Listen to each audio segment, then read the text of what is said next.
Rolling. Hello, everybody. Welcome to another episode of Mailbag. The Mega Strange Mailbag has just been delivered to our doorstep. You're laughing at me because I tripped over my words. Doorstep. It makes me feel good because I thought I'm the only one who stumbles. We all stumble sometimes. You're just the only one who makes a big deal out of it. Yeah. Dude, someone in the comments I'm just messing with you're you, fine. by the way. I'm just teasing you because you're my friend. Oh. And I only tease the people that I truly care about. If I'm nice to you and if I'm polite to you, that's when you know I really hate you. The lights are pretty bright right now because it's cracking me up. I think last episode we did, someone said I looked like a ghoul. And I'm seeing it now. And I'm like, oh man. You don't look like a ghoul at all. I'm definitely like refracting light on you. No, you look like one of those like sexy vampires, like Robert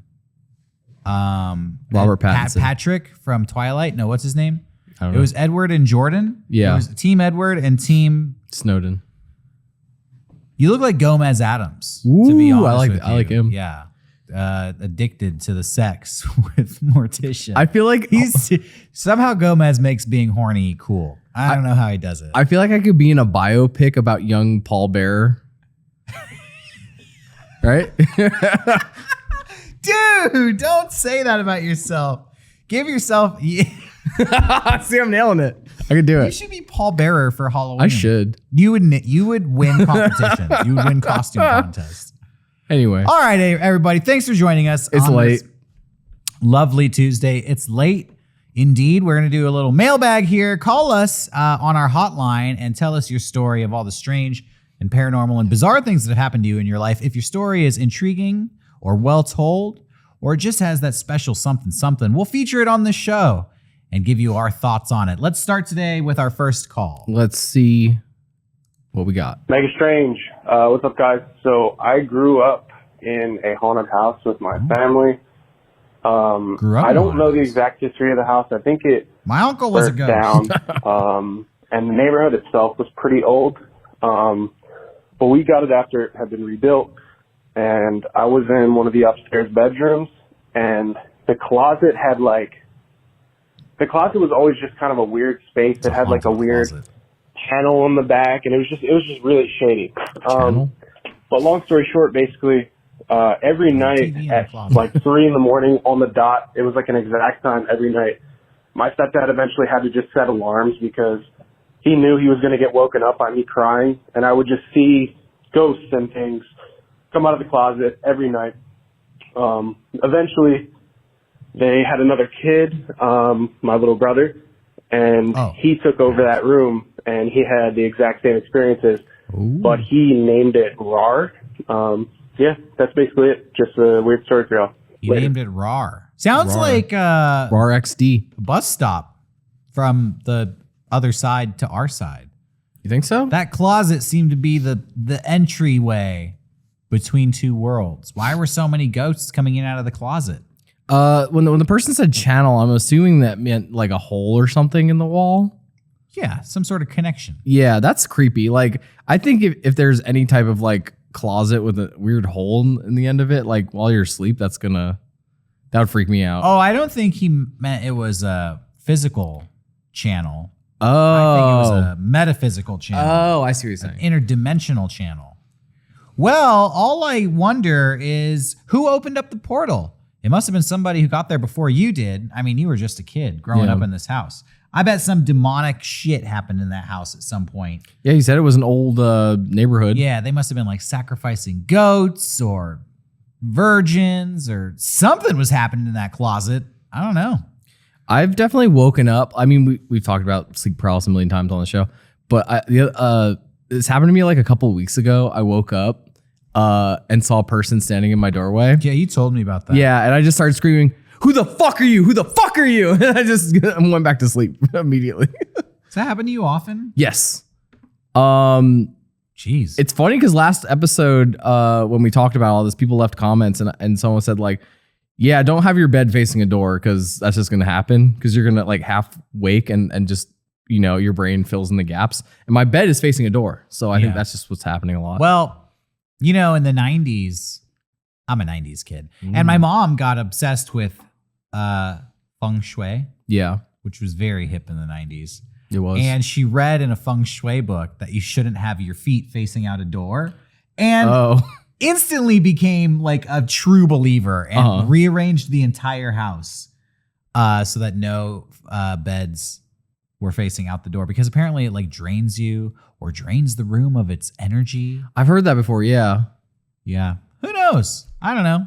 I mean, I didn't see any shadow people after we feng shuied the bedrooms. So it was funny. Like last week, I talked about how I always have a dream occasionally that a spider's on the ceiling, and a couple people left comments saying like, "Oh, Johnny, I had the same dream last night." Like, I think I like willed that into existence for some people. Oh God, it's a viral nightmare. It's viral. You've unleashed the viral nightmare on our viewing audience. Oh God, I hope I don't have that tonight. Well, let's move on to our second call. Sure. Hi guys, it's Anthony. Here's my story. Hi, Anthony. Years ago, a reoccurring event would happen in my house. This never happened when my parents were home, and most of the year they lived out of state. When I was sleeping, I would hear something around 1 to 3 a.m. in the morning. It would wake me. It sounded like if someone just entered the front door to my home and the door would shut. I would hear a, "We're home." It sounded exactly like my dad's voice. Now, I would always think of it as some dream or old house nonsense. But there was one night with my girlfriend that had spent the night. This night, I woke, hearing the door close and what sounded like my dad saying something. Not wanting to wake her, I didn't mention anything. That morning, she said she heard what sounded like a middle-aged man in the home last night. I told her of the reoccurring haunting. The last time it happened, it was different, like not any other time. I usually never leave the bedroom door open to my room when I fall asleep. I find that most folklore says if you leave your door open, it is an invitation for spirits. Oh, shit. This specific night, I was tired enough not to care. That out the door either. Around 3 a.m., I heard the front door shut, followed by 2 people shuffling their feet and bags. "We're home." Shuffle, shuffle. "Can you help us bring stuff in?" Now, this had never gotten this far in terms of conversation before. All the lights in the house are out, and I'm groggy and still mostly asleep. I ignore it. As I'm watching my door to the hallway, the ethereal image of my father walks into my room and says very aggressively in my face, "Get up, Brandon." My name is not Brendan. I reacted by swinging my hand across its face and said, "That's not my name." He said, "Let's go, Brandon." The image dissipated into thin air. I knew his Scared awake, I turned on the lights the in the hallway from my bed. I asked, "Hello?" The spirit spoke as if it were my mom. As I was pressing it about how the trip was, cautiously trying to coax the spirit and see it again, it kept evading my request to see it. I kept saying, "Yeah, just come around the corner. I want to see you." And then as soon as the figure was coming around the corner, it dissipated like mist into nothing. Now, the story would usually end here, but that same day I got a call from my credit union saying my card had been used for unauthorized charges. That day I walked around the house asking the spirit to leave me alone and never return.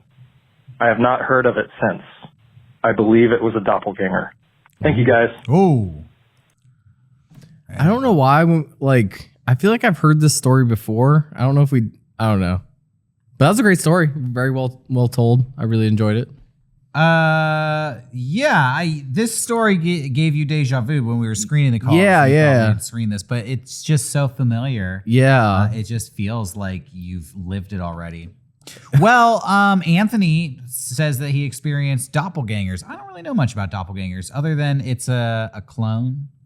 You know, another version of a person who already exists, a fake version, an imposter. Yeah. I like how the story is about this haunting and this ethereal attack, whatever, but then also some unauthorized charges on his credit card that his bank warned him about. He threw that in like, "Leave me alone, ghosts, and stop ordering shit on my Amazon account. I know what you're up to."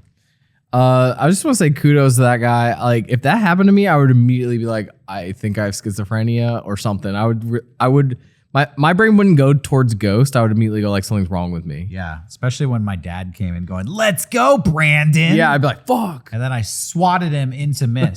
Yeah, I'd be like, oh, check me into something. Well, that's what you say, but his girlfriend heard it too. That's true, yeah. So it's more than one person witnessing this experience. Well, Anthony, thank you for sharing your story Thank with you, us. Anthony. I wish I had more to say, but honestly, I think he said it. Like he did a great job you of telling the said it all. story. Yeah. I think you've exposed me to the tip of the iceberg about doppelgangers. Maybe that's a subject we'll have to explore more on a future episode down of with Mega that. Strange. I think we're honing in on the end of this little edition of Mailbag, except I want to do one thing. What? I want to surprise you. Oh shit, I'm scared. You should be. Oh, Because no. it was just your birthday. And Johnny has turned 30 years old. Yeah. He's out of his 20s. Oh god, why are you telling them? I'm going to sing happy birthday Oh to you. no. Happy Wait. birthday to you. Wait, What is it? can the Rex do it? Happy Is he not there? birthday to you. I don't know where it is. I think it's on the shelf somewhere. I think it's behind the Garrett. What are you talking about? I remember putting it over there. It's gone. It's gone? Yeah, somebody took it. Wow. Someone took the Rex. No, they didn't. See, I told you it was over there. All right, cool. Happy birthday, dear Johnny. Dirty 30. Oh. Woohoo. Happy birthday to you. How old was Paul Bearer when he died? 29. See you on Saturday, everybody. Good night.